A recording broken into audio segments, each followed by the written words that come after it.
Hello, everybody.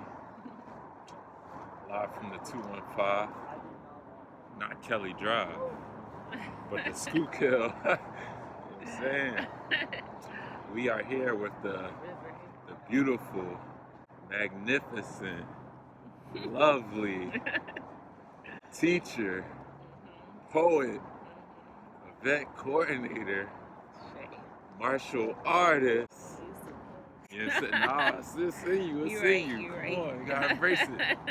Lenora, Elaine, how you feeling today? Peace. I'm feeling great. I'm feeling excellent. It's a wonderful, beautiful day in the city with my brother friend Troy Trizzy. Yes. Something about Lenora is she be having the best compliments for people. I noticed that about her. She always, you know what I'm saying, making people believe it. Yeah, she be making people feel good. And the people be look, the event she be having, they be pulling up. They be showing love because she's lovely. And we know that our tribe is lovely, so we know we're gonna have all the tribe in the building being lovely with us. That's a fact. So for the folks that may not know you, can you tell them a little about yourself? My name is Lenora. I am an educator, artist, community member. Proud to be a community member with some dope people. I'm from Minnesota, moved here to Philadelphia for grad school, been teaching here for the last 11 years. But also I'm the founder of Orison Arts and Wellness, is a organization dedicated to using art as a tool of healing for indigenous people and also revalidating indigenous healing practices. Okay. And when did you know like teaching was your passion or that you had a passion for teaching? I wouldn't say, well, you know what, yeah. Since I was little, I'm the oldest sister. So I think, and I was also one of the oldest cousins, so I had to babysit all the time. So I was always into youth, working with younger people, younger kids and younger people. And then when I was 19, I started working at Freedom School, Kwanzaa Freedom School in Minneapolis. Shout out to Freedom School people. Hey. So I worked with Freedom School, and that's when I realized that I really wanted to do this as a profession, be an educator. But really, my main goal for educating has always been, since I decided to be an educator, always been my goal to help link people to their purpose, help people find their purpose. And so that educator energy spread into my business, which is Orison is dedicated to helping people find their purpose, or at least find their peace so they can find their own purpose themselves. Speaking of Orison, we might as well get into it, talk about it.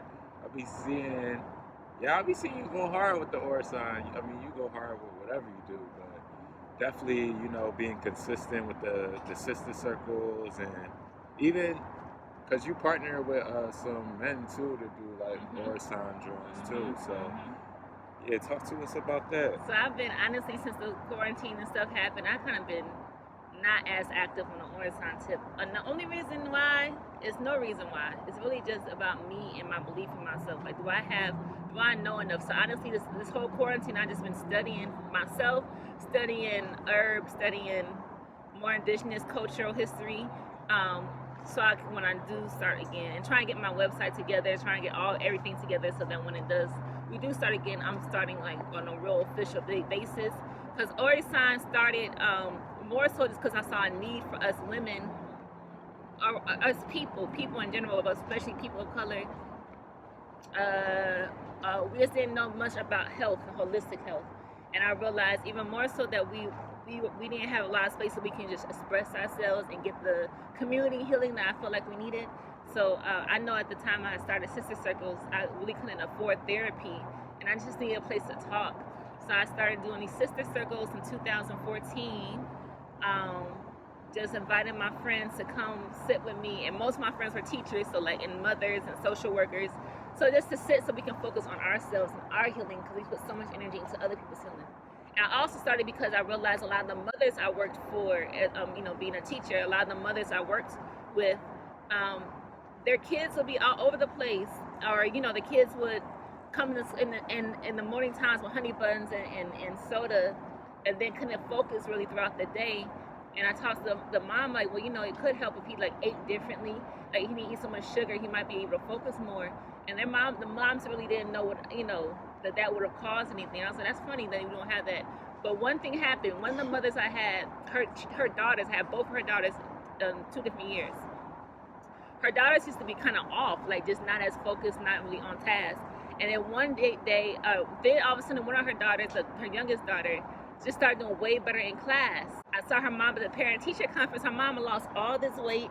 And I said, well, how did you lose this weight? You look great. And she was like, I stopped eating sugar. That's it. I just stopped eating sugar. And I just feel so much more at peace. I feel more happy. I feel, she's obviously healthier. And her daughters, it reflected in her daughter's behavior. Her daughters started doing better in school. Her daughters started and I'm like, this is what happens when a mother heals herself.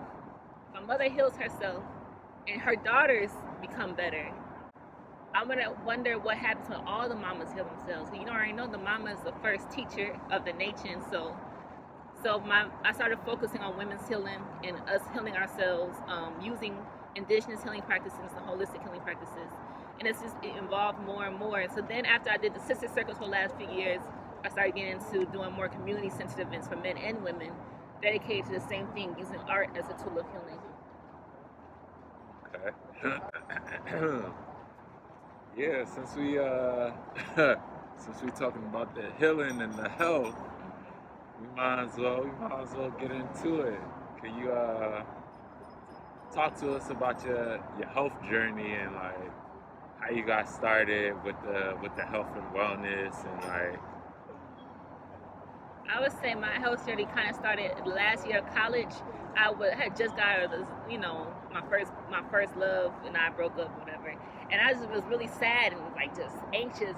I didn't know what it was about, but I was eating junk food all the time. I was eating McDonald's every day. And so I read somewhere that we eat a lot of junk food that affects your mental health. I was like, oh, okay, I'm gonna stop eating as much junk food. And then I started being more focused in school, got into grad school, came here to Philadelphia. And then in Philadelphia, my first year teaching, the same thing. I was like, teaching's hard, especially the first year of teaching is very hard. My anxiety went up like crazy. Like I was like just thinking really bad, but I didn't want to take no medicine for no anxiety. I didn't want to take no medicine for depression because I didn't trust that ish. So I started looking up different ways you can heal yourself outside of medicine. So I started eating better. I started working out. My attention did got much better, but then I realized I wanted to take it to that next level. I wanted to connect more to my intuition and really more to my purpose. And I was like, okay, what do I need to do? I asked myself, what do I need to do to get more connected to my purpose, my sense of purpose? And something inside of me, I read somewhere, I don't know where I read somewhere about meditation. Everybody's doing meditation. I was like, all right, let me try this meditation stuff they talking about. So I started doing guided meditations, like 5 minutes a day, then went to 10 minutes a day of guided meditation. Then I stopped using guided, and then like things just started happening. I was working out every day, eating healthy, meditating every day, and I was living, this is when I was living right in this area, and I started like just feeling like my intuition was on the beam. Like I just was able to pick up on things before they happened. Anything I thought about came to me without even me trying. And I was like, yo, and I started learning about law of attraction and how law of attraction works, manifestation works. I'm like, yo. So then that's when I started doing sister circles. And once I got more into the work of being dedicated to helping other people with their holistic health, then I had to learn more. And the more I learned, the more I got dedicated to it.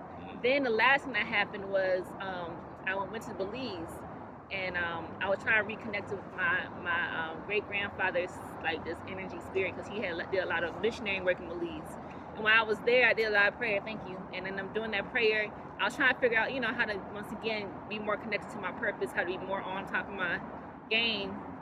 And then I just heard to fast. So I did a 42-day raw vegan fast, where I was mostly raw vegan for 42 days. And once again, crazy, like, then my manifestation skills just skyrocketed. I think that's the kind of around the time I met you, actually, right after that fast was over, I met you. And I remember I just started attracting people to my life, the kind of people I really wanted to be in my life. I started attracting to them during this, being attracted to them and attracting them into my life during this time. That's actually the time I met Jalil during that fast, the time Jabri was doing that fast. Wow. Rashad, I think I met around that fast time. And I just remember, yeah, man. And these are people who I know to this day are like, tribe, man. Y'all my tribe for real. Even more so, I started getting more and more connected to my sense of purpose and what I wanted to do in my life. Like my downloads were clearer, and I never wanted to lose that. So I decided to stay on it as much as possible. I met, the martial arts crew. I started doing martial arts. That helped me connect to myself more, and my body more, and get more awareness of my body more. Started doing yoga every day. And so all that, I'm just saying this because this helped me in my own well-being without using medicine or Eurocentric ideas of what health is to help heal myself, and really, really help me have more faith in more indigenous ways of healing, more original man ways of healing, if you will. But and the thing is, when I get off of that routine, like when I'm not eating right, or when I'm not meditating or praying, or when I'm not doing exercising, like I see the difference so heavy. Like I can't. I'm all thrown off, so I have to stay on top of it. And like when you fall off of your routine, like how do you ground yourself or get back to it? I start with eating. Okay. That's the easiest way for me to get at least my energy flow back. Right. Eating, praying, and I try going to nature a lot. Just really, really get connected with the most high through nature. Taking long walks and running has helped too, to get at least my energy flow or get back into my heart, my cardio system's back working, so I can feel like working out more.